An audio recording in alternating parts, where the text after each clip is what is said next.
Let me tell you a story. It doesn't begin with thunder, but with the soft hum of jazz and the golden glow of city lights.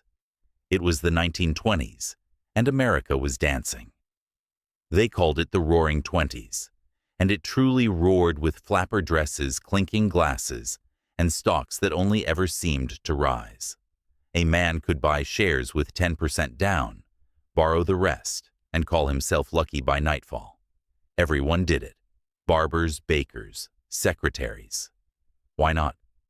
The market only went up. Radios buzzed with promise. Cars rolled off assembly lines. Department stores sparkled. Even the dirt roads of small towns led somewhere now. The future was loud, bright, and new. But underneath the music, if you listened closely, was a hush. A quiet tension, like the pause before a storm. Old farmers looked at blue skies with furrowed brows, because deep down, folks knew it was too good, too fast, too easy. The whole thing was built on borrowed money and fragile trust, a tower of paper pretending to be stone. And when the wind finally came, it all came down. That's where we begin. Tomorrow, everything will change. The Fall Black Tuesday. It was a Tuesday, October 29th, 1929. I remember how the morning began like any other. The streets of New York buzzed with footsteps, papers rustled under arms, and men in felt hats hurried toward the towering buildings of Lower Manhattan. No one knew that by the time the sun slipped behind the skyline that evening, the world would feel different. The market had been shaky for days. Rumors had started to swirl, whispers about stocks losing ground, about nervous selling. But folks still believed or wanted to. It'll bounce back, they said. It always does. Hope has a way of echoing in crowded rooms. But on that Tuesday, the floor gave out. They called it Black Tuesday, and that name stuck like the smell of smoke after a fire. Phones rang off the hook at brokerage houses. Clerks ran, tripped, shouted. The ticker tape couldn't keep up. Prices were falling faster than they could be printed. It was chaos, not with explosions or flames, but with numbers, vanishing wealth, and a fear that gripped even the wealthiest men by the throat. You could see them, bankers in tailored suits, pale as ghosts, standing helpless as their fortunes unraveled. Men who had been millionaires at breakfast were broke by lunch. Some left their offices and never came back. I once heard that the sky was clear, that day almost painfully blue, as if nature herself had no idea what was happening down below. The stock exchange floor was a storm without thunder. Hands flailed, voices cracked. Sell, sell it all, someone shouted. But no one was buying anymore. The bottom had fallen out. Out on the streets, word spread like a cold wind. People gathered, looking up at the building windows. There were stories, some true, some not, of men jumping to their deaths. I do not know how many. But I do remember the silence that followed. The kind that wraps around a city when something terrible has just happened. By the end of the day, more than 16 million shares had changed hands. Billions of dollars vanished, not just from the rich, but from anyone who had dared to believe that the American dream could be bought on credit. Banks that had backed those loans trembled. Businesses that had bet on endless growth faltered. And in kitchens across the country, fathers came home early with nothing to say. You could feel it in the air that night, a shift, as if the world had tilted a few degrees and no one was quite standing straight anymore. No one knew the full weight of it yet, not on that Tuesday, but something had broken, and it would take years to mend. Dust and despair. After the crash, everything seemed to slow down, as if the country itself had taken a deep breath and held it far too long. At first, people tried to carry on. Shops still opened their doors. Newspapers still landed on front porches. But behind those doors, behind those headlines, there was a growing emptiness. Men lost their jobs not in ones or twos, but by the thousands. Factories went silent. Construction halted. Even the trains began to run lighter, with fewer passengers, fewer goods, fewer reasons to go anywhere at all. I remember the breadlines. They stretched around corners, slow-moving rivers of quiet faces. Some in coats too thin for winter, some with children in tow. You stood in line for hours, just to get a bowl of soup or a piece of bread. And you were lucky to get it. Families who once had homes and savings now found themselves with neither. When the bank called in your mortgage and you could not pay, they took the house. Just like that. The same house you built with your hands, where your children took their first steps. Gone. You could see it in the eyes of the father's men, who once stood proud at dinner tables, now walking the streets with cardboard signs hung around their necks, willing to work. Anything helps. They were not lazy. They were just lost. In towns big and small, stores shut their doors for good. Window displays gathered dust. Streets grew quiet like after a snowfall, but without the peace. Some folks packed what they could into old cars or wagons and drove west, hoping California still had sunshine and work. Others stayed because they had nowhere else to go, because this was home, even if it no longer felt like it. There were children too. Children who stopped going to school because they had to work, or because there were no shoes to wear, or no lunch to bring. They grew up fast, those kids. Too fast. You could see it in how they sat still alert, as if waiting for something to fall. Neighbors helped where they could. A sack of flour passed over a fence. A blanket left quietly at someone's door. We were all hurting, but there was still kindness, even in the hunger. But the despair, it settled like dust. Quiet, heavy, and hard to shake. And yet this was just the beginning. Because out in the plains, another storm was coming. One made not of numbers or banks, but of wind and earth itself. The Dust Bowl. It started with the wind, not all at once, not loud or violent in the beginning, just a dry breeze rolling across the wide-open plains. You might not have noticed it at first, just the way it lifted the corners of curtains or stirred the hair on a child's head. But the land noticed, and it began to change. Back then, the Great Plains were called the breadbasket of America. Endless acres of wheat and corn, stretching farther than the eye could see. Farmers had tilled that soil, deep season after season, chasing the bounty that had once seemed endless. But the rains had stopped coming, and the roots were too shallow to hold the earth down. What came next? Folks still remember it with a kind of shiver. The dust rose slowly at first, soft brown clouds on the horizon. But then the wind would pick up, and those clouds would darken, thicken, until they became walls, black, towering, alive. You could hear them before they hit a low, steady roar, like a freight train made of grit. People called them black blizzards, and that is exactly what they were. Storms of dust so thick you could not see your hand in front of your face. Cattle suffocated where they stood. Crops vanished under layers of dirt, and inside the houses every crack, every window frame, every tiny opening filled with fine choking powder. Mothers would wet cloths and press them against their children's faces. Sheets were hung over doors. Nothing worked for long. I once heard about a woman who set a pie to cool on the windowsill. In the time it took her to wash her hands, a layer of dust had covered it like a second crust. Some days it was hard to tell if it was morning or night. The sky turned orange, then brown, then pitch black. Lamps burned at noon. Babies coughed in their sleep. and every morning you'd sweep and wipe and clean, only for it all to come back again. Farmers watched their fields die row by row. With no crops, there was no income, and with no income, there was no way to stay. So they left. Thousands of families packed what they could onto old trucks and wagons, mattresses tied to roofs, pots and pans rattling with every mile. They headed west toward California, Arizona, anywhere that promised work, or at least a patch of ground that still breathed.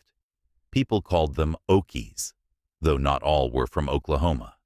It was a name that carried scorn in some places, but really they were just folks trying to survive.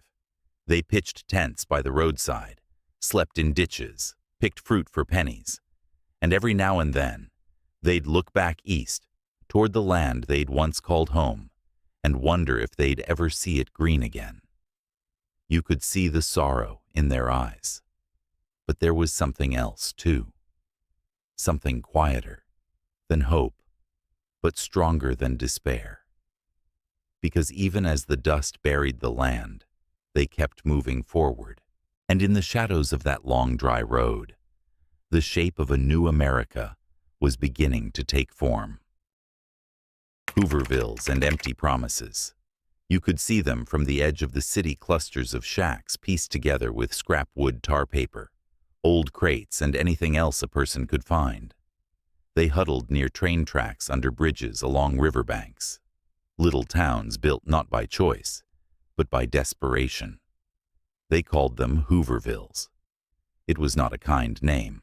It was bitter heavy with blame. Folks named them after President Herbert Hoover, the man who sat in the White House while everything fell apart. To many, he had become the face of silence, of promises made and not kept.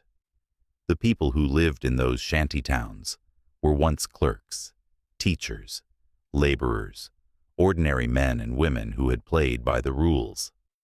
But when the jobs vanished and the banks closed, there was nowhere to go.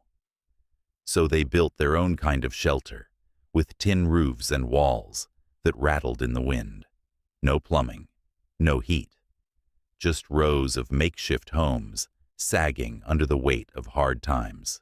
I remember walking through one just outside St. Louis. Smoke drifted from oil drum fires. Children ran barefoot across broken ground. A woman stirred something in a pot, just water and a few potato skins. She still offered me a smile. People shared what they had, a crust of bread, a blanket, a joke, if nothing else. And at night, they sang songs around the fire, old folk tunes, gospel hymns, stories passed between generations. It was not much, but it was something. President Hoover believed the crisis would fix itself. He called it a temporary setback, a storm to be weathered.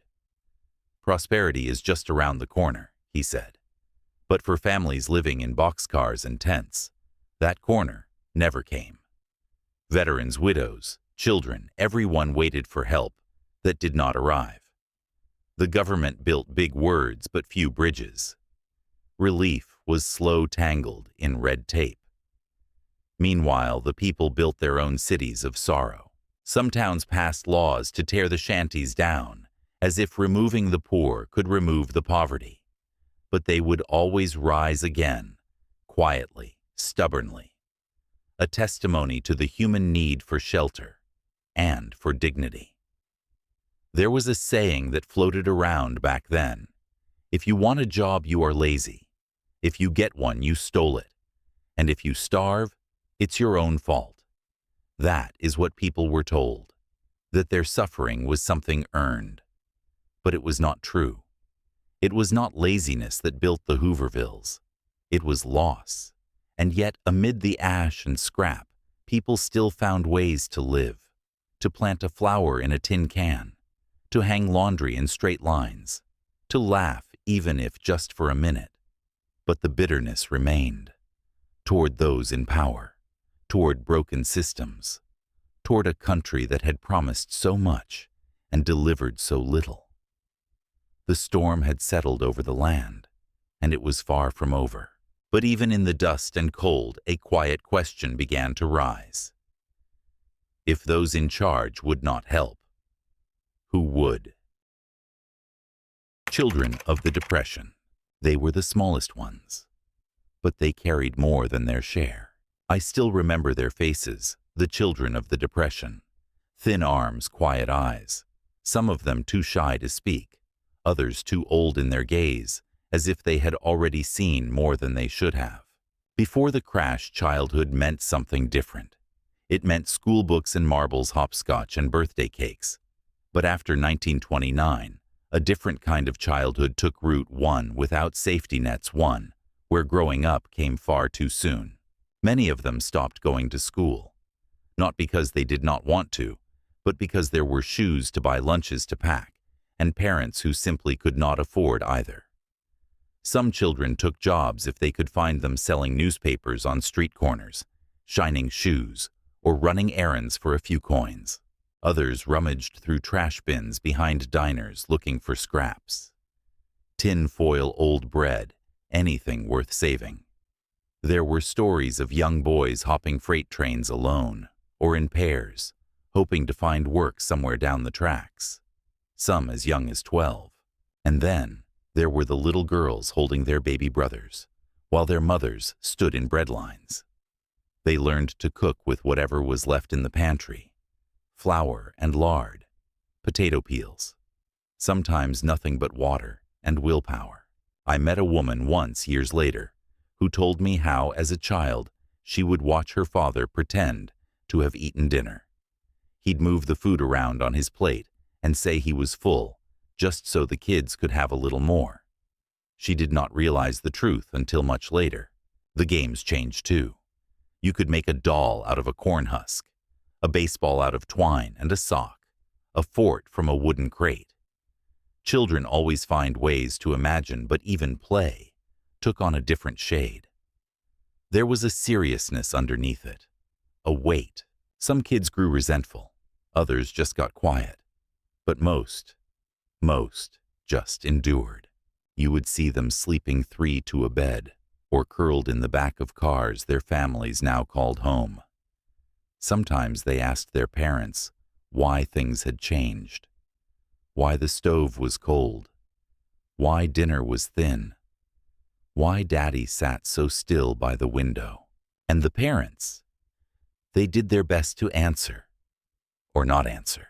Churches, missions, neighbors all tried to help. A coat here, a hot meal there, a few books shared among many. But nothing ever seemed to be enough. Not really. Yet even in those hard years, something remarkable lingered in those children. A kind of quiet resilience. Not the loud kind that makes speeches, the kind that keeps going, that grows up with scars, but also with strength. Many of them would go on to fight in the next war, build the next highways, raise the next families. They would remember what it felt like to go to bed hungry and swear their own kids never would. But in those years, in the dust and the silence, they were just children. Children who learned to carry more than they should have, and who never quite forgot how heavy it was. Riding the rails. They called it catching out. Young men, sometimes boys, really would sneak down to the train yards, hiding in the shadows, listening for the deep rumble of freight wheels, slowing just enough to jump. You had to be quick. One wrong step, and the train would drag you under. But for many it was worth the risk, because riding the rails meant a chance to find work, to see something new, to run from the silence of an empty dinner table. There were thousands of them, an entire generation drifting across the country, with nothing but a bedroll, a crust of bread, and whatever hope they could carry.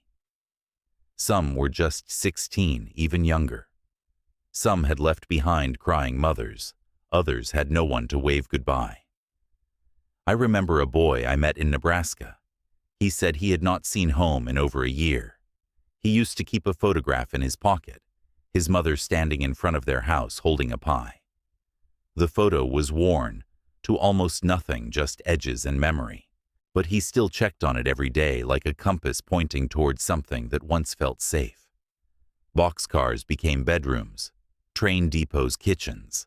A half-full can of beans shared with strangers was a feast. The language of the rail riders was all their own marks, scratched into fence posts or carved into doorways, signs that meant safe to sleep here, or kind woman lives inside, or sometimes just move on. There were dangers too.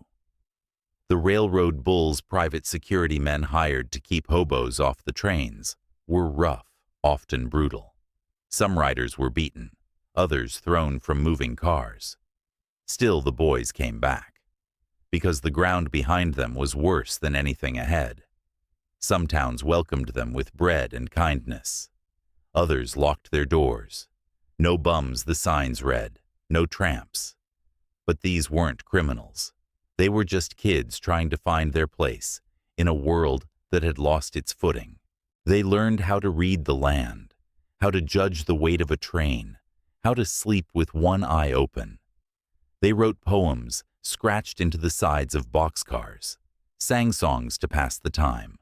Some made lifelong friends. Others rode alone, never staying long enough to learn a name. And always, they looked west. California was the dream, the rumor, the promised land. The place where fruit needed picking, where the sun always shone, and where someone, anyone, might still be hiring. They never knew what they'd find, but they went anyway. The road was long, the nights cold. But the rails sang a rhythm that gave them something to follow. And when you ride a train like that, lying on your back and staring up at the stars between wooden slats, something happens. You start to believe that maybe, just maybe, the next stop will be the one. Not a home, not yet, but maybe a beginning. Songs in the silence. Even in the hardest times, people still found ways to sing. Not to forget, but to remember. To hold each other close in the dark when money was gone and the nights felt too long. The songs came slow and low, passed from front porches to hobo camps, from crowded tenements to empty churches.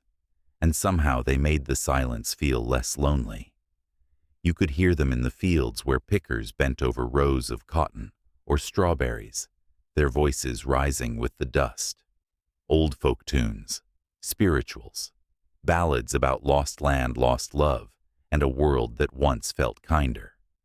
Songs with names like Hard Times Come Again, No More Brother, Can You Spare a Dime, or simply Nobody Knows the Trouble I've Seen.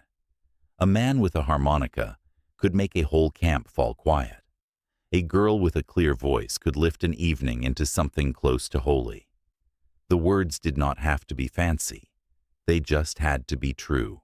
Out west, a lanky songwriter named Woody Guthrie began scribbling lyrics on napkins, envelopes, anything he could find. He had the voice of a dust storm and the heart of a sharecropper. He sang about the road, the pain, the fight. His guitar carried a message plain and clear. This machine kills fascists. But before it did that, it told stories. Stories people needed to hear. And there were movies too. Cheap matinees where a nickel bought you 2 hours away from the worry. People lined up to see Fred Astaire glide across polished floors, or Shirley Temple smile through the screen like she had never heard the word depression. For a little while in the dark, the world could be soft again. Even the radio became a kind of hearth drawing families close as they listened to soap operas, comedies, sermons, or the sweet strains of swing music drifting through static. It was not just entertainment, it was company. Some wrote poems, others painted. Artists joined programs that paid them just enough to eat in exchange for murals, plays, stories. They drew breadlines, painted dust storms, gave faces to the forgotten. And by doing so, they left behind a living memory, so we could feel what they felt even long after the wind had settled. It is strange maybe how beauty can grow in the cracks of such sorrow. But it does. Because when people have nothing left, they still have their voices, their stories, their songs. And sometimes that is enough to keep going, one verse at a time. Bonus Army and Broken Faith. They came by the thousands. Old soldiers, their uniforms long since folded away their medals, gathering dust in boxes. Some limped, some carried their children on their backs. Some brought nothing but the memory of trenches and the promise their country had once made. They called themselves the Bonus Army. Back in 1924, Congress had agreed to give World War I veterans a bonus for their service money they would not receive until 1945. But the Depression did not care about promises made 20 years out. These men needed help now. They needed food, shelter, dignity. So in the spring of 1932, they marched on Washington. I remember hearing about it from a neighbor's radio. Thousands of vets headed for the Capitol, the announcer said. Peaceful, determined. They camped along the Anacostia River, building a sprawling camp of tents, wooden shacks, and old army cots. Whole families lived there, men, wives, babies. They cooked over open fires, held parades, sang patriotic songs at dusk. They called for one thing: pay us now. Give us what was promised. Some in Washington admired their discipline. Others saw a threat. President Hoover, he stayed distant, called them agitators, said the government could not just hand out money no matter the hardship. Behind closed doors, some whispered fears of revolution. But those veterans did not come to revolt. They came to be heard. And for a while, they were. Congress took up the issue. Debate filled the chambers. Voices rose and fell like tides. In the end, the bill to release the bonuses early was struck down. Just like that. Hope lifted so high came crashing down in a single vote. The veterans stayed anyway. They had nowhere else to go. So the government decided to remove them. What happened next still haunts those who remember. On July 28th, soldiers moved in, not enemy soldiers but American troops led by General Douglas MacArthur under orders to clear the camps. Tanks rolled through the streets of Washington, cavalry units, tear gas, bayonets drawn against men who had once fought in the same uniform. Fires broke out, shacks burned, families ran choking on smoke. One baby died in the chaos. A mother miscarried. The Bonus Army scattered under the shadow of its own flag. I remember hearing the news the next morning. My father sat at the table, his hands clenched into fists. "This is not how we treat our boys," he said. "Not the ones who gave their lives for this country." Something broke that day, not just in the camp, but in the nation's heart. Faith, trust, the belief that your country would stand by you when you needed it most. The Bonus Army did not return, but their story did not fade. It lingered, a quiet wound in the story of the Depression, a reminder that even the bravest could be turned away, that even those who had given everything might still find themselves on the outside looking in. And in the ashes of their camp, a question remained. If this was the land of the free, who was it free for? FDR Rises. The country was tired. Tired of the waiting. Tired of speeches that said nothing. Tired of men in suits who looked down from marble steps and called it a passing storm, while millions slept in shacks, or not at all. And then came a new voice. His name was Franklin Delano Roosevelt. He did not walk like other men polio had seen to that, but he carried himself with a strength that made people lean in, listen. There was something steady in him, something calm. He smiled often, but not falsely, and when he spoke, it felt like he was speaking to you, just you. Not as a voter, not as a number, but as a neighbor. I remember the night he was elected in 1932. Radios crackled from windows across the block. Strangers smiled at each other. There was no promise of miracles, only movement. The only thing we have to fear, he would say later, is fear itself. And in that moment, it felt like the fear really might loosen its grip, even just a little. Roosevelt came from privilege, but he seemed to understand suffering. He had lived through personal pain, had fought his own body to stand again. Maybe that is why people trusted him, not because he had all the answers, but because he had known what it felt like to fall and get back up. He talked about a New Deal. No one knew exactly what that meant yet, but it sounded different. It sounded like action, like work, like someone finally had their boots in the mud with the rest of us. I once heard an old farmer say, "That man's got the sky in his eyes but his hands in the dirt." And that is how it felt. Like maybe the government was not some faraway thing anymore. Like maybe it could actually care. FDR did not wait. He did not give the Depression time to dig in its heels again. Within hours of taking office, he closed the banks, every one of them. A bank holiday, they called it. And just like that, the bleeding stopped. Not solved, no, but slowed. Then came the radio addresses, Fireside chats they called them. Roosevelt would speak right into people's homes, through the speakers of dusty old Philcos and Zeniths, his voice low and steady. He explained things not in riddles or numbers, but plainly, as if he was sitting across the kitchen table with a cup of coffee in his hand. "We are going to make it," he said once. And somehow we believed him.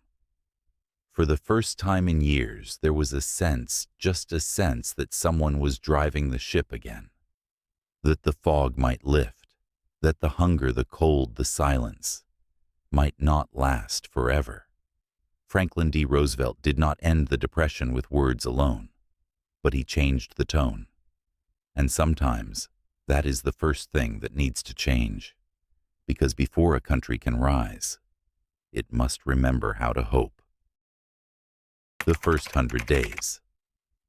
They say history moves slow, but in the spring of 1933, it moved like a flood. Roosevelt had barely settled into the White House when he opened the doors and let the wind in. The country had waited long enough. Now it was time to act. They called it the first 100 days. And those 100 days would reshape the soul of the nation. It began with the banks. You remember their windows shuttered, their vaults empty, their customers broken. FDR closed them all for a week, had the courage to pause, take a breath, and rebuild trust. When they reopened, people came back, not to withdraw, but to deposit. For the first time in a long while, they believed again. Then came the alphabet soup. New agencies rose up like barns after a storm. The A, the TVA, the NRA, not armies, but tools. Each one built for a purpose: to restore farmland, to electrify rural towns, to bring fairness back to wages and hours. Some worked better than others. Some would last, others fade. But they were real, and they were fast. I remember listening to neighbors talk about it, almost breathless. He's doing something, they said, not just talking. Doing. There were papers on kitchen tables, circles drawn around job listings, around hope. The Civilian Conservation Corps put young men to work planting trees, building trails, fighting erosion. They slept in camps, wore uniforms, sent money home. It gave them structure, purpose, boots on their feet. The Public Works Administration began pouring concrete across the country: schools, post offices, dams. Projects that gave people work and gave towns something to believe in again. Roosevelt did not do it alone. Congress moved like it had not moved in years. Bills passed in days, not months. There was urgency in every word, every signature.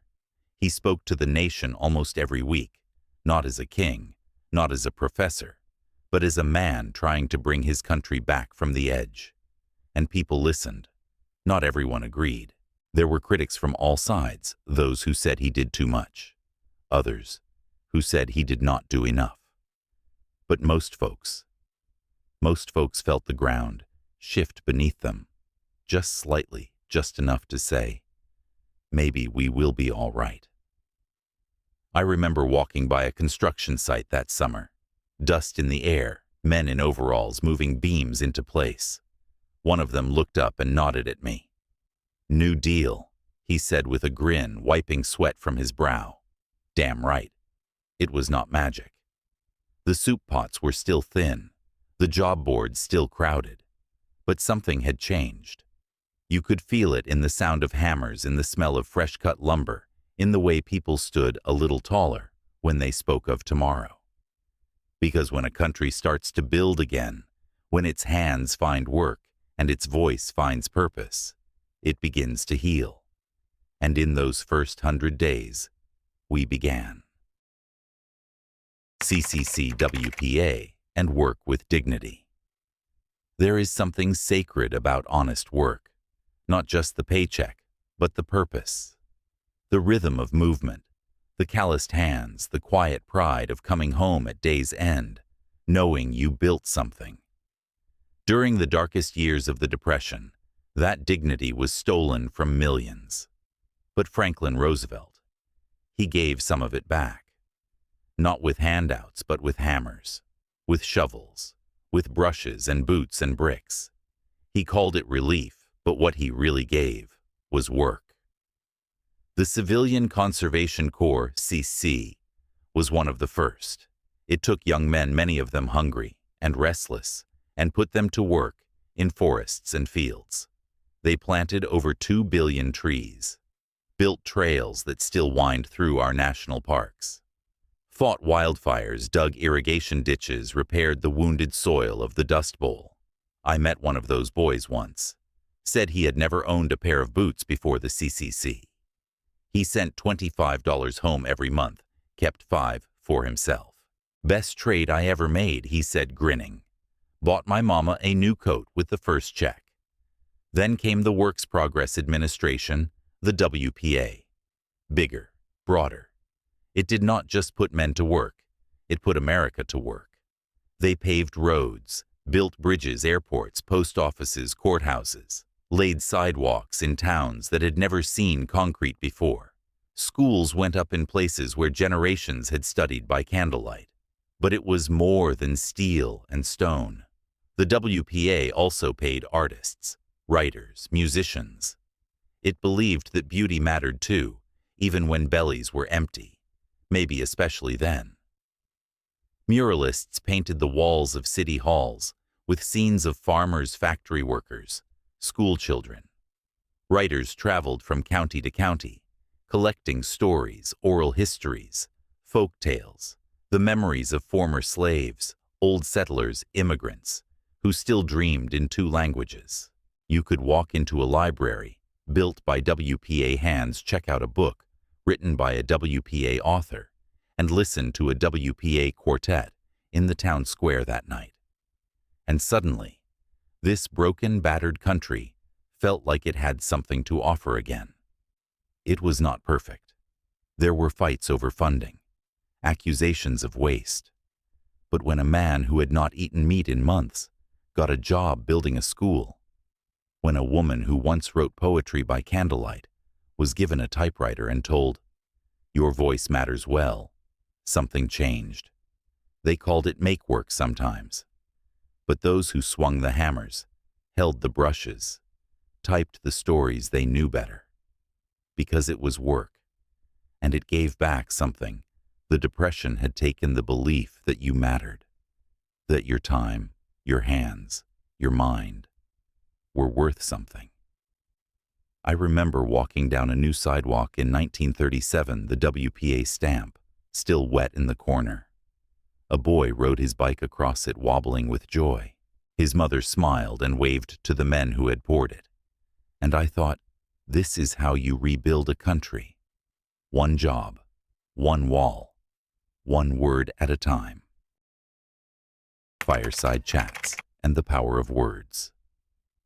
The first time I heard him speak, I was sitting on the floor, leaning against my father's leg. The radio was an old wooden box, warm from use, humming softly in the corner of the room. And then his voice. Franklin Delano Roosevelt, not shouting, not preaching, just speaking, calm, steady, like a neighbor leaning on the fence between your yards, like an uncle telling you everything was going to be all right, even if he could not fix it overnight. They called them Fireside Chats, a name that made sense because that is exactly how they felt. You could almost see the fire crackling beside him, even though he was hundreds of miles away in Washington. You could almost smell the smoke, feel the soft glow on your face. He talked about banks, about jobs, about war and peace floods and farm strikes and factories, complicated things. But somehow when he said them, they felt simpler, not easier, but understandable, as if he were guiding us through a storm with one hand on the wheel and the other pointing out the stars. My mother once said she trusted him because of how he paused. He doesn't rush, she told me. He wants us to hear him. And we did, all across the country.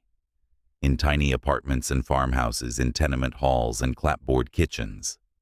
Families huddled close, straining to catch every word. Even those who disagreed with him. The businessmen who feared his reforms. The politicians who called him reckless. They still listened. Because it felt for once like the president knew our names, knew our fears.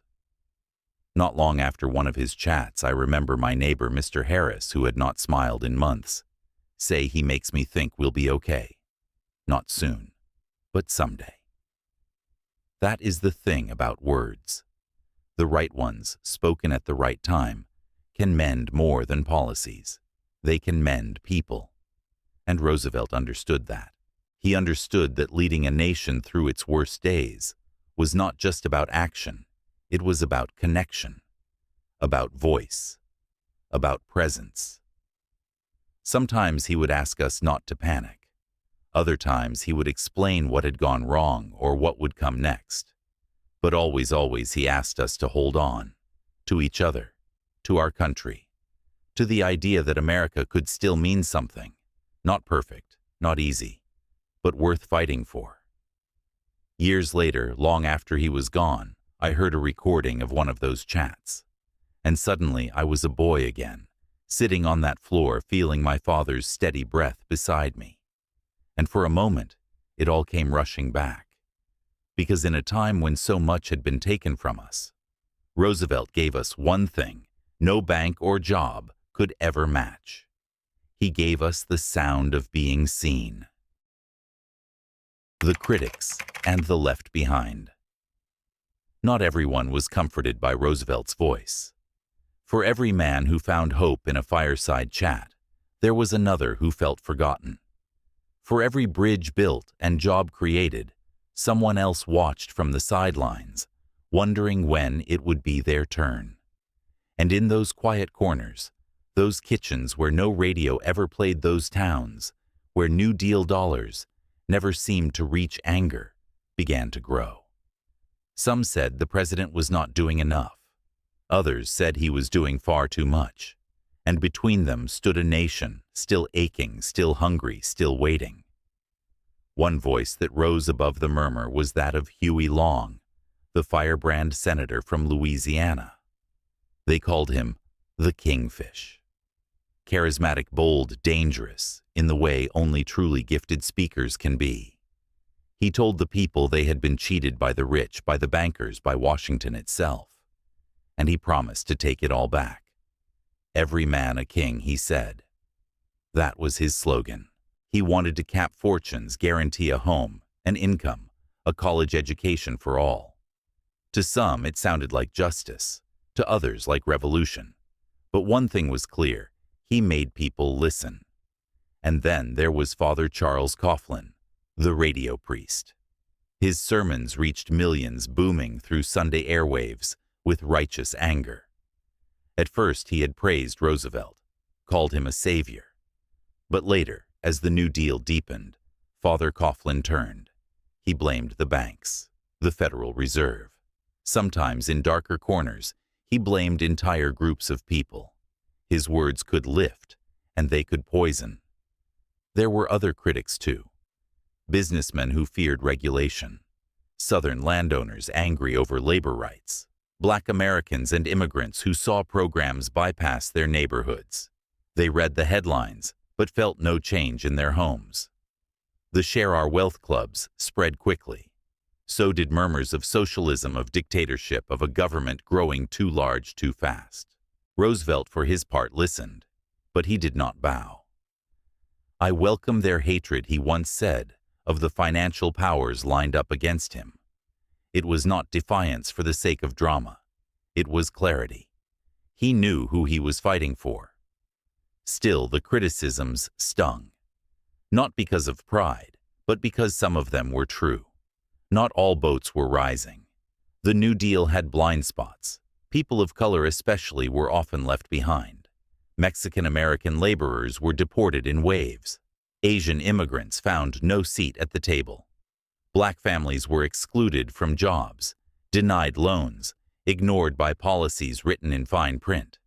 Even among the saved, there was inequality. Roosevelt had shifted the nation's course. But the road was still bumpy, and for many still closed. In every movement there is friction, and in every time of great change, there are voices shouting from every direction. Some with wisdom, some with fire, some with fear. And so the question lingered. Could the New Deal truly reach everyone? Or was it only a rope thrown to those already close enough to grab it? The shouting grew louder. But beneath it all, the country kept moving. And those still waiting kept watching. Women in the crisis. The stories often speak of men of job lines and factories of trains and tools and the long walk home with empty pockets. But if you look a little closer, listen a little deeper, you will see her. The woman standing in the kitchen, measuring out flour with quiet precision, knowing it will have to stretch for 3 more days. The mother wrapping a coat around 2 children at once. The sister who left school to scrub floors, to sew buttons, to take in laundry, so the lights would stay on a little longer. Women held the depression together. They were not always seen in the headlines, but they were there in every pot of soup, every stitched hem, every whispered prayer at nightfall. When men lost work, many women found it low-paying, long hours, often invisible. As housemaids, teachers, nurses, seamstresses, switchboard operators. Sometimes the only income a family had was what she brought home in her handbag. And still she was judged for it. Taking a man's job, they said. As if survival had a gender. As if the dignity of work belonged only to one kind of hand. But women kept working. Because they had to. Because the children needed shoes. Because pride could not feed a family. And then there was Eleanor. Not just a first lady. Not just a name behind a desk. Eleanor Roosevelt rewrote the role entirely. She traveled more miles than any woman before her in public service. Visited coal mines, schoolhouses, prisons, tenement rows. She listened where others spoke. She bent down to hear, not to be heard. I remember hearing her voice on the radio, gentler than her husband's, but no less firm.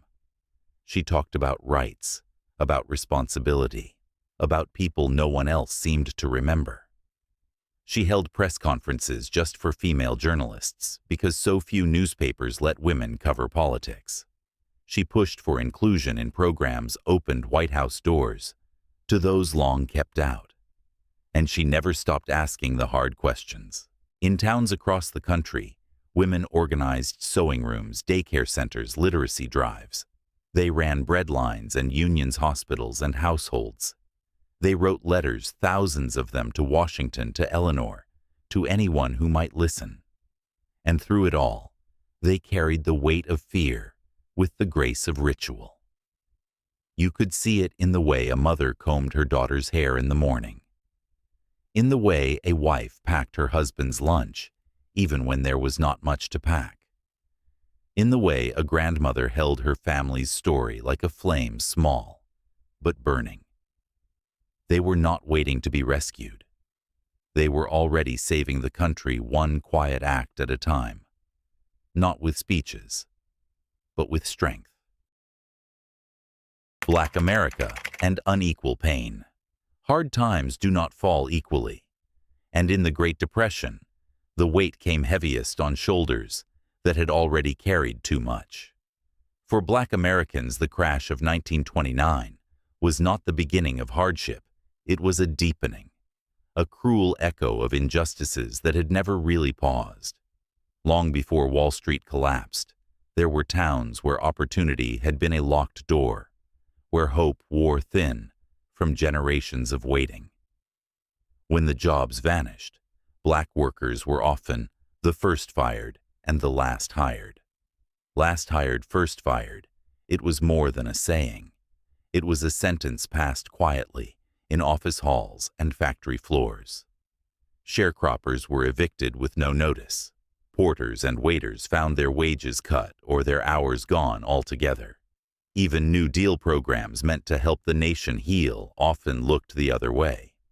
Relief offices sometimes turned Black families away or made them wait longer. Housing projects were segregated. Job programs offered less pay if they offered anything at all.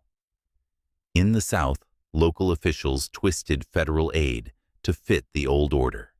And in the North, where promise had once whispered through the winds of migration, discrimination still clung to doorways like smoke.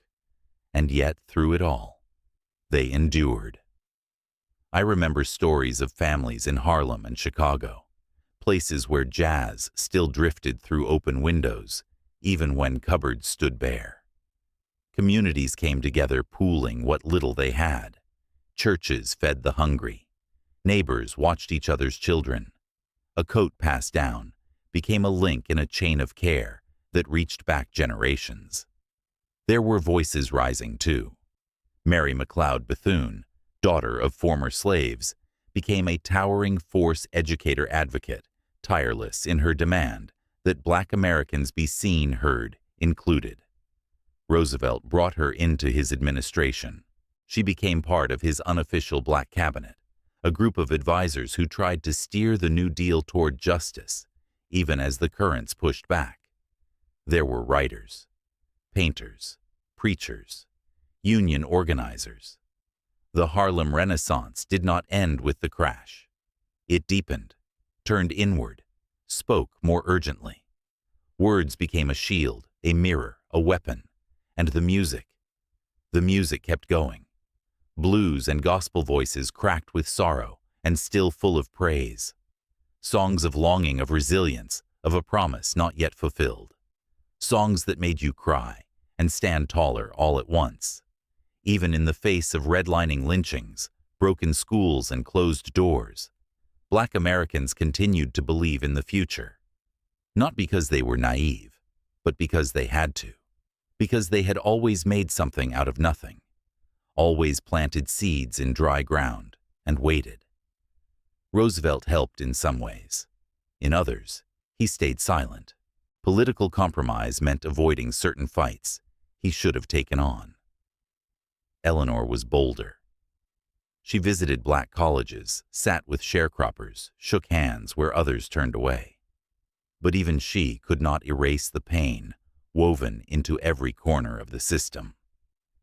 Still, Black communities found ways to rise, not through handouts, but through each other, through Sunday sermons and back porch stories, through quilt circles, voter drives, whispered prayers, through courage, passed down like a family name. The Great Depression did not create the struggle, but it revealed more than ever who had always been made to struggle harder. And even then, even with the odds never fair, they kept marching, kept singing. Because for them, survival had never just been about getting through. It had always been about being seen. Native nations and forgotten struggles. Out beyond the highways, past the cotton fields and dust-choked plains, there were lands the newspapers rarely mentioned. Places where the winds still whispered in old tongues. Places where the Great Depression had not arrived suddenly, because hardship had already made its home there long ago. The reservations. For Native American nations, the 1930s were not just a time of economic collapse. They were another chapter in a story, centuries old, a story of broken treaties, stolen lands, and forced silence. By the time the market crashed, most Native people had already been pushed to the margins. The Dawes Act of 1887 had stripped millions of acres from tribal hands. Children had been sent to boarding schools to forget who they were. Sacred traditions had been outlawed. Whole cultures confined to boundaries, drawn by someone else's pen. And when the Depression hit, even those fragile systems fell deeper into disrepair. Federal rations shrank. Jobs already scarce disappeared. Healthcare was threadbare. Hunger grew in many communities, not just the ache of empty stomachs, but the deeper ache of being unseen, unheard. But even in that silence, something stirred. There was a man named John Collier, appointed Commissioner of Indian Affairs under Roosevelt. Unlike many before him, Collier believed in native sovereignty. He listened not always perfectly, but more than most. He pushed through the Indian Reorganization Act of 1934, a policy meant to reverse the damage of allotment, to return land, to support tribal self-government. Some called it the Indian New Deal. It encouraged tribes to write their own constitutions, to reclaim communal land, to revive traditions long outlawed. For some Native nations, it was a small step toward healing, but it was not without conflict. Not every community embraced the reforms. The wounds were too deep, the distrust well earned, and some saw the government's hand, even with new words, as another form of control. Promises had been made before. Still, change began to take root. Quietly, not in headlines, but in ceremonies returned, in languages spoken again, in elders, teaching children the songs that had almost been lost. There were artists too, sculptors, painters, storytellers funded by WPA projects, given tools to share their vision. They painted not just hardship, but endurance, identity, memory. And there were women, the backbone of so many tribal communities, who continued to gather food, teach the old ways, tend the fire, both literal and cultural.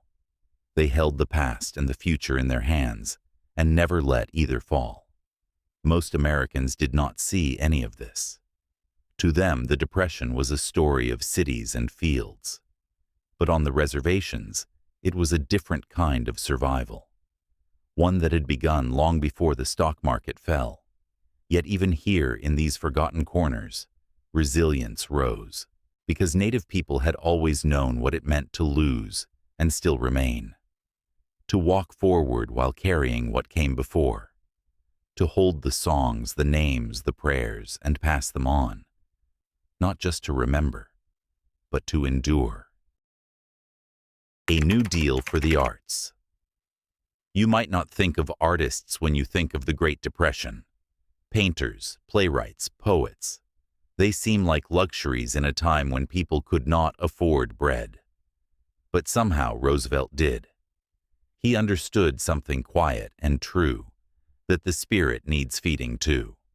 That stories, pictures, music, they do not just survive hard times. They help us survive them. So, as part of the New Deal, the government created something remarkable. It gave artists jobs. The federal project #1 that was its name on paper. But in living rooms and libraries, on city walls and theater stages, it became something else entirely. A lifeline, a mirror, a record of who we were. The federal art project hired painters to create murals across the country, post offices, schools, hospitals. Scenes of harvest and industry, of children learning and families working. They told stories in color and shape, stories people could see and recognize as their own. The Federal Writers Project sent authors and historians across every state collecting oral histories, writing travel guides, capturing the voices of farmers, fishermen, factory workers. They preserved the words of former slaves, the jokes of lumberjacks, the rhythms of Appalachian storytellers. They did not just write about America. They listened to it. There were theater projects too. Stages set up in barns and city squares, where actors performed for crowds who had not seen a play in years. Sometimes they tackled big themes, poverty, injustice, power. Other times, they just made people laugh. And that too was healing. Musicians tuned their fiddles and brought folk songs to life again. Photographers like Dorothea Lange raised their lenses and gave the depression a face, the mother with dirt on her cheeks, and children clinging to her arms, the father staring out over a barren field. Those images stayed, still stay, because they do what words alone sometimes cannot. They show us. They remind us. They hold the pain in view until we can look at it straight. And these artists, they were not distant. They were not elites. Many of them were struggling themselves. They knew what it meant to skip a meal, to wait for a letter with news of a job. But they believed in the work, and through it, they gave the country something it had not had in a long while, a way to see itself again. Not the glossy version, not the dream sold on postcards, but the real America, worn boots, cracked hands, soup lines, wind-blown towns, but also small joys, laughter, children playing by candlelight, a song sung soft at night. Because the New Deal was not just about roads and wages, it was also about memory. And thanks to the artists who picked up brushes and pens instead of shovels, we remember that time not just as a series of numbers and dates, but as something deeply, achingly human. Toward recovery and war. By the late 1930s, something had begun to shift. It was not sudden like the crash had been. It was slow, tentative like spring after a long winter. There were still empty pockets, still towns holding their breath. But here and there, the lights stayed on longer. A factory reopened. A family bought a second pair of shoes. Someone smiled a little more often over dinner. America was not whole yet, but it was no longer broken at the same angles. The New Deal had not solved everything, not even close. Unemployment was still high. Many farmers still struggled. And the wounds carved deepest by race, by class, by place, had not yet begun to heal. But there was movement. There was noise again in the cities. Dust still blew across the plains, but people had stopped fleeing quite so fast. And then came the sound of drums. Not of protest this time, but of war. It started overseas, quiet at first. Headlines from Europe. Men with strange salutes, flags that looked like symbols from a nightmare. Then came the invasion of Poland. Then France. Then bombs over London. And suddenly, the world seemed smaller, more dangerous. In America, people watched, listened, worried. There were arguments in diners and churches, on porches, and at kitchen tables. Should we get involved? Should we stay out after all we had been through? Could we afford another war? But something had changed, because while the Depression had drained the nation's strength, it had also prepared it in ways no one expected. When factories got government contracts to make weapons, ships, planes, people lined up for work. Lines that used to stretch for soup now stretched for paychecks. Men were called back. Women were hired. Whole towns turned into production centers. Steel, oil, rubber uniforms, the gears began to turn. And with that turning came something else: speed. Wages rose. Orders poured in. Trains rumbled day and night. And for the first time in over a decade, the economy roared, not with false promises, but with purpose. The Depression did not end with the New Deal. It ended with a war that would take millions of lives, that would call sons away from farms and factories, that would ask more of America than it had ever asked before. But before the war came, there was this moment, this narrow window between despair and fire. A breath held at the edge of history. I remember it well. The radio crackled with the news of battles far away, but on our street someone was painting a store sign for the first time in years. Across town, a boy was saving for a bicycle. My neighbor's son had found work in a shipyard. For a little while, it felt like we were standing on solid ground again. No one knew what was coming. Not yet. But in that thin stretch of time after so much struggle, America stood up, brushed off the dust, and began to move. And the next chapter, whatever it would bring, was already on the horizon. Good night, America. And now the story slows. The trains have passed. The speeches have faded. The soup lines, the dust storms. The distant voices from the radio, all grown quiet now, like echoes settling at the bottom of a canyon. The Great Depression did not end in one moment. There was no final curtain, no single sunrise that made everything whole again. It ended the way most long hardships do, not with fanfare, but with footsteps. Quiet, steady, determined. Looking back, it is easy to measure what was lost, the jobs, the homes, the years. But there were things gained too, though they came at a cost. A deeper understanding of one another, a new kind of courage, the reminder that no one stands alone for long without falling. We built more than bridges during those years. We built a shared memory, one passed down in stories told at kitchen tables and whispered on back porches, of the time your grandfather rode the rails, of the day your grandmother made a meal from almost nothing and still fed the whole block, of the voice that came from the radio and said, "You matter. We will get through this." It was not perfect, far from it. Too many were left behind, too many wounds were ignored, but through the cracks in that hard decade, something human pushed through. A child's laugh in a Hooverville, a tree planted by a CCC crew, a song played on a borrowed fiddle in the corner of a dust-blown cabin, a mural on a post office wall that still hangs there today, reminding us that someone once believed in beauty, even when the world had gone gray. And now, as you lie in your bed, as the day settles into memory, I want you to remember something. This story you just heard, it is not only history, it is a part of who we are.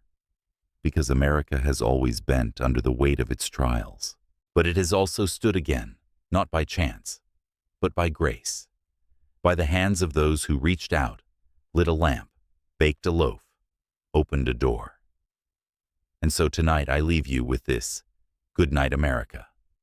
Sleep with the knowledge that we have fallen before and risen, that the dust does not last forever, and that even in the darkest winters, spring waits patiently beneath the soil.